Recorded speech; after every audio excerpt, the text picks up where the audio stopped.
Is the front truly frozen, or is a far more deliberate and far-reaching strategy quietly unfolding beneath the headlines, one that could reshape the fate of nations, the future of alliances, and the very nature of modern war?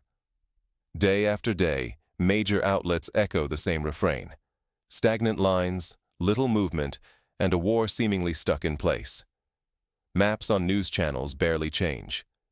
Each morning, journalists repeat the same talking points: no breakthroughs, no retreats, only a grinding stalemate. But this image, as comforting or worrying as it might seem, does not capture the reality unfolding on the ground. Across the immense, jagged front lines, slow but steady Russian advances are quietly, almost imperceptibly, redrawing the map. While much of the world waits for a spectacular, headline-grabbing breakthrough, Moscow is following a different, far older script, one that prizes patience, measured progress, and relentless attrition. Their tactics, rooted in centuries of Russian military doctrine, are not designed to produce immediate shock and awe. Instead, they seek to create fresh dilemmas, not only for Ukrainian commanders desperately trying to plug gaps, but also for Western allies who must constantly reassess their willingness to provide support. Each incremental gain, every seemingly minor shift, increases pressure on Ukraine's stretched defenses and forces Western partners to ask themselves, how much longer can we sustain this commitment? Beneath the headlines, subtle but significant changes are shifting the balance. Innovations in drone warfare, the use of precise artillery barrages, and the evolution of assault tactics are quietly rewriting the rules of engagement. These developments rarely make front-page news. They are not as dramatic as a tank column racing across open fields.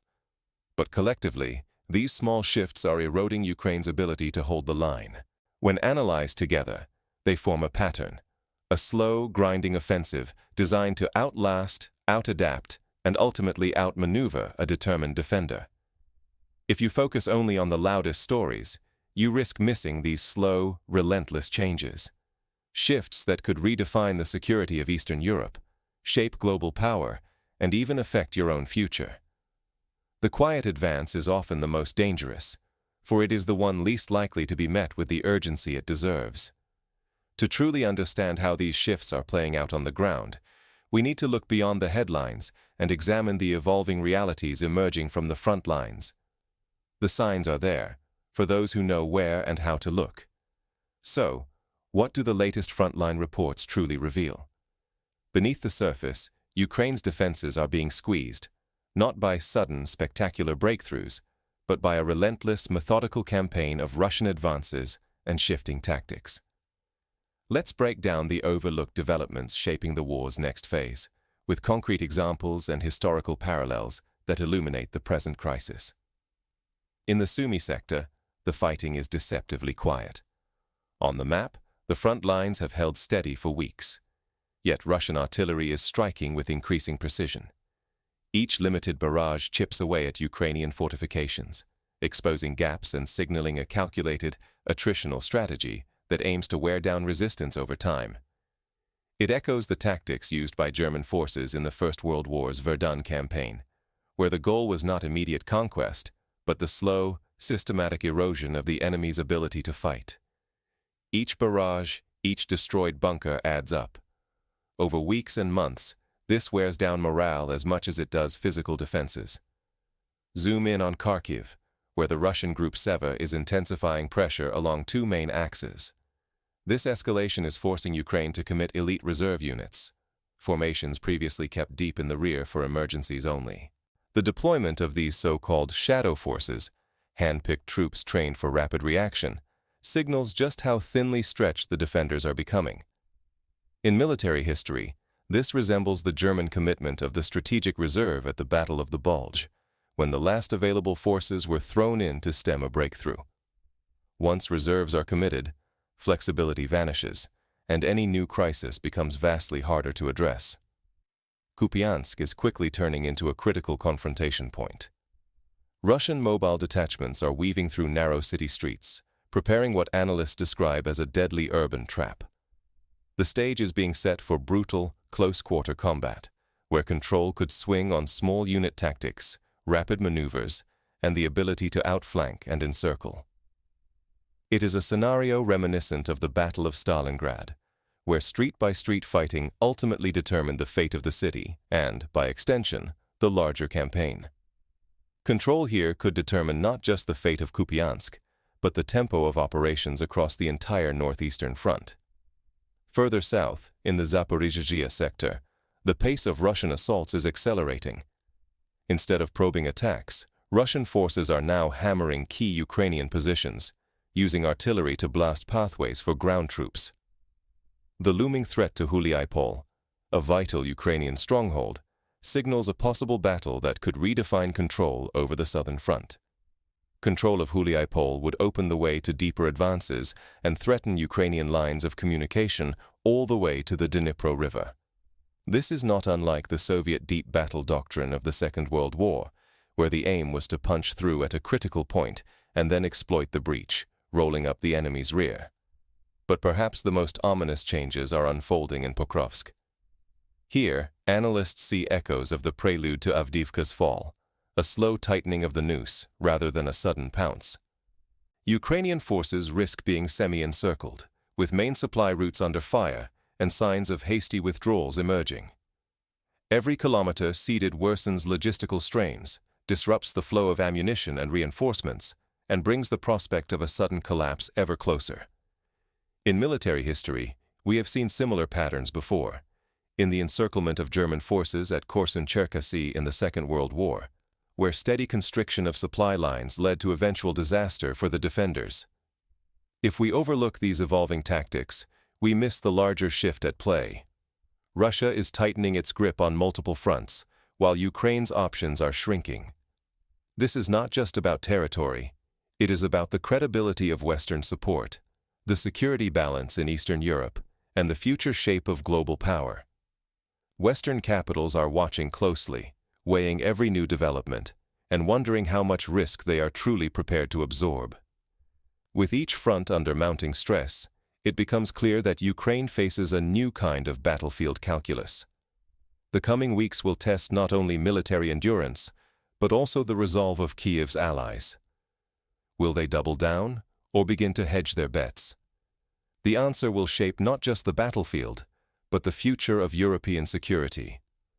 What happens when an army is squeezed from every direction, and its reserves run dangerously low?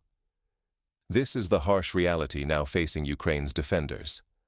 The front lines are not simply tense, they are stretched thin enough to tear, and fractures are visible in vital sectors. To keep control of the embattled city of Pokrovsk, Ukraine has pulled thousands of soldiers from the north. Fighters who once guarded the approaches to Sumy and Chernihiv now race south, leaving long stretches of border alarmingly exposed. It is a high-stakes gamble. The north grows vulnerable, even as the south becomes a life-or-death battleground. This mirrors the strategic dilemma faced by the Soviet Union during Operation Barbarossa, when desperate withdrawals from one front left others perilously exposed. But the struggle for Pokrovsk is anything but simple. Heavy rains have transformed roads into muddy traps. Tanks bog down, and supply trucks slog forward at a crawl, if they move at all. Each delay in resupplying frontline troops deepens the peril, while defenders cling to their positions under growing strain. This is a reminder of the infamous Rasputitsa mud season of the Eastern Front, which famously stymied German advances and turned logistics into a nightmare. Today, the same elemental forces are at play, magnifying every logistical challenge. On the offensive, Russia is not relying on reckless mass assaults. Instead, their approach is deliberate and unrelenting, slow, coordinated, and ruthless. The aim is not a spectacular breakthrough. It is to grind Ukrainian strongholds down, tightening the siege inch by inch. This is siege warfare adapted for the 21st century, with drones and precision artillery replacing medieval catapults and ladders. Each day, the circle grows tighter. Ukrainian forces have answered with counterattacks, but these often come too quickly and with too little support. The cost is high. Units advance only to be cut down, while reserves grow thinner with every failed push. Each setback erodes not just precious manpower, but the will to keep fighting. In the long wars of attrition, whether in the trenches of the Somme or the jungles of Vietnam, morale is as much a casualty as the soldiers themselves. In towns like Sloviansk and Dobropilya, fear is growing more open. Official statements promise resilience, yet the facts on the ground tell a different story. Local authorities have already begun evacuating civilians from key neighborhoods, a clear signal that fresh losses are expected and faith in holding the line is slipping away. This is not unprecedented. When the Red Army ordered the evacuation of Leningrad's suburbs in 1941, it was a sure sign that the fight for the city was entering its most desperate phase. The stakes could hardly be greater. Misjudging the limits of Ukraine's endurance or minimizing the consequences of these steady losses risks grave miscalculation, not only for the war, but for foreign capitals watching closely. Each mile ceded, each depleted reserve shifts the balance of power across the region. The collapse of one sector can trigger a domino effect, as we saw in 1940 during the fall of France, when the breach at Sedan rapidly unraveled the entire Allied front. And the challenges facing Ukrainian forces are not only tactical. The weapons and strategies now emerging on both sides will shape what happens next, on and far beyond the battlefield. The next great contest may not be for a single city, but for technological and strategic dominance itself. What if the true arms race is not about possessing more missiles, but about who adapts and innovates fastest? This is the defining question on the Ukrainian battlefields, and in the war rooms of the world's most powerful nations. In the past, it was the side with the most tanks or soldiers that held the edge. Today, it may be the side with the smartest drones, the best electronic warfare, or the most flexible logistics. Russian missile tactics are evolving at a relentless pace, consistently slipping past Western-supplied air defenses. Each new barrage is more than an assault. It is a live experiment. With every strike, Russia observes, learns, and recalibrates. Ukraine has become the laboratory for next-generation warfare, while Western defenses are stretched thinner with each passing week. In the Gulf War, the United States unveiled precision-guided munitions that stunned the world. Today, Russia's iterative approach is less about showmanship and more about relentless, incremental improvement. The war is no longer a contest of sheer numbers. It is a war of exhaustion, of draining resources, patience, and resolve. Every Russian breakthrough means more Western missiles fired, more frantic repairs, and more desperate pleas for replacement systems from Europe and North America. The cost of defending escalates with every adaptation, while the attackers evolve without paying the same price. This is a classic feature of asymmetric warfare, where the defender must spend 10 times as much to stop a cheap, rapidly produced threat. Adaptation is not just tactical. Russia is preparing to showcase weapons that, until recently, belonged to the realm of science fiction. The Burevestnik nuclear-powered cruise missile, rumored to have virtually unlimited range, could threaten any target on Earth from any direction. The Poseidon underwater drone, designed to bypass naval defenses and deliver catastrophic blows to coastal cities, is a weapon that could change not just battlefields, but entire continents. The possible resurrection of the Barguzin, the rail-based missile system, could turn ordinary train networks into moving arsenals, making targeting vastly more difficult for any adversary. These are not incremental upgrades. Each represents a paradigm shift, a leap into a new era of warfare. Simultaneously, Russia is sending unmistakable signals to the West. Submarines are surfacing off the coast of Brittany and France. Strategic bombers edge closer to NATO's borders than ever before. These are not mere provocations.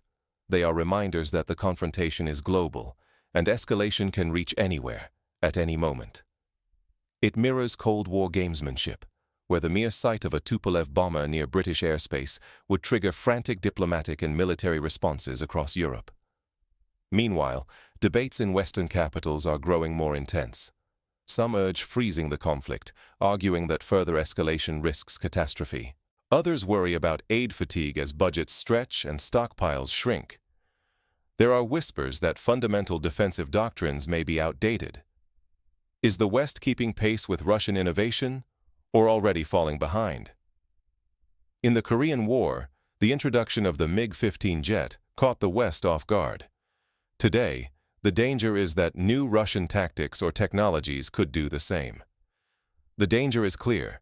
If leaders and citizens do not grasp how rapidly the rules are changing, they risk preparing for yesterday's battles, while tomorrow's threats arrive without warning. The credibility of Western security commitments, painstakingly built over decades, is now on the line. If Ukraine falters, allies in the Baltics, Poland, or even further afield may begin to doubt the guarantees that underpin the entire security architecture of Europe. What does this mean for Ukraine, for Russia, and for the world? The answers are urgent, and they carry unsettling consequences. The struggle over small towns and muddy roads could define the geopolitical order for years to come. In the next act, we examine how these shifting dynamics might play out, on the battlefield, in Western capitals, and beyond. The repercussions could redefine security far beyond Eastern Europe, affecting everything from energy markets to the cohesion of the European Union and NATO. If the balance tips, the effects will be felt in boardrooms, parliaments, and living rooms around the world. How do you spot real change before the headlines catch up? Most people wait for dramatic news flashes, but genuine shifts happen quietly, in slow, relentless increments few notice at first. The fall of Saigon, the collapse of the Soviet Union, these were preceded by years of small, unheralded changes, visible only to those who looked closely. Start by watching for the methodical squeeze. While major breakthroughs make for exciting stories, true turning points come from steady, multi-directional pressure, inch by inch, day after day. Even when progress seems stalled in one area, tiny advances across multiple fronts accumulate into an unstoppable grind. This is how the Allies won in Italy during the Second World War, not with sudden victories, but with a relentless advance up the peninsula, yard by bloody yard. Another critical clue emerges in forced evacuations and growing logistical snarls. When entire communities are told to leave, or vital supplies can no longer reach their destination, you are witnessing structural cracks. These cracks erode morale and resilience faster than any direct confrontation. In Syria, the fall of Aleppo was preceded by months of supply shortages and forced evacuations, long before the final assault began. But the most decisive edge often comes from technological adaptation, not just new gadgets, but smarter use of existing arsenals. Consider Russia's evolving missile tactics. Effective deployment of what is already available can outmaneuver the most advanced defenses, shifting momentum quietly, without ever making front-page news. During the Yom Kippur War, Egypt's surprise use of anti-tank missiles changed battlefield dynamics without massive new weapons production. It is just as important to read between the lines of official reports. Governments rarely admit setbacks publicly, but patterns emerge. Independent observers, sudden evacuation orders, and unexpected logistical movements usually reveal the truth first. Relying on official statements alone means always being one step behind. This was true in the run-up to the annexation of Crimea, where only those who tracked troop movements and local accounts saw what was coming. Missing these subtle signs is not just about being uninformed. It could leave you, and even entire nations, unprepared for rapid policy changes, economic shocks, or abrupt security crises.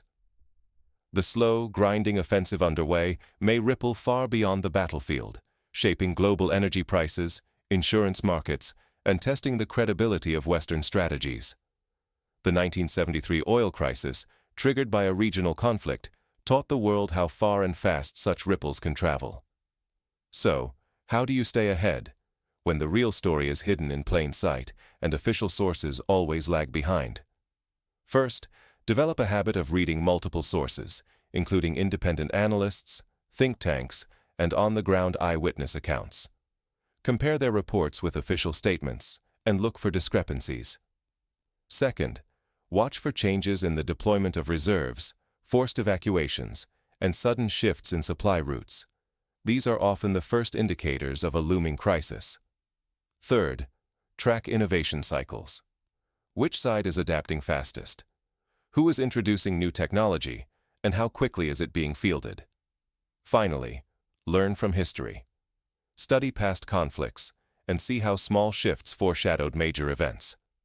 To anticipate the next move, you have to develop a new way of reading the battlefield, one that goes beyond the headlines. Let's look at the specific signals emerging now and what they reveal about the shifting balance. For example, consider the sudden redeployment of Ukrainian reserves from the north to reinforce Pokrovsk, or the appearance of new Russian drone models in Zaporizhzhia, disrupting Ukrainian supply convoys, or the pattern of forced evacuations ahead of major Russian offensives, which in previous campaigns have been the precursor to rapid territorial shifts. Each of these is a clue, a piece of a larger puzzle. To understand what is truly unfolding, watch for the subtle movements, the places where strategy, not spectacle, quietly shapes the world.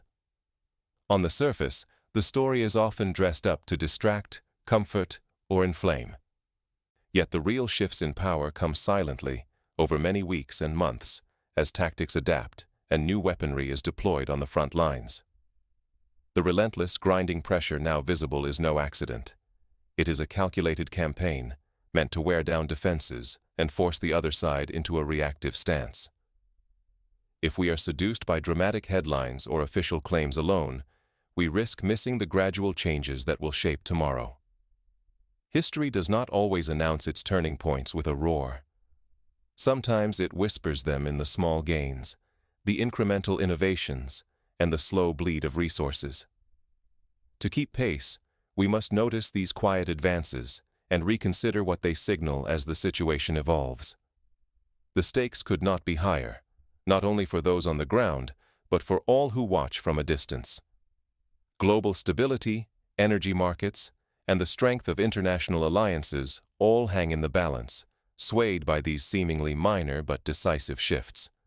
Failing to see them as they occur is to risk being overtaken by the next chapter of history. So stay alert. Challenge the easy narratives. Examine what lies beneath the headlines. Because those who watch with care and skepticism, those who learn to read the deep patterns and the subtle signals, will be the first to recognize which way the world is turning, and the first to act when the next great change arrives.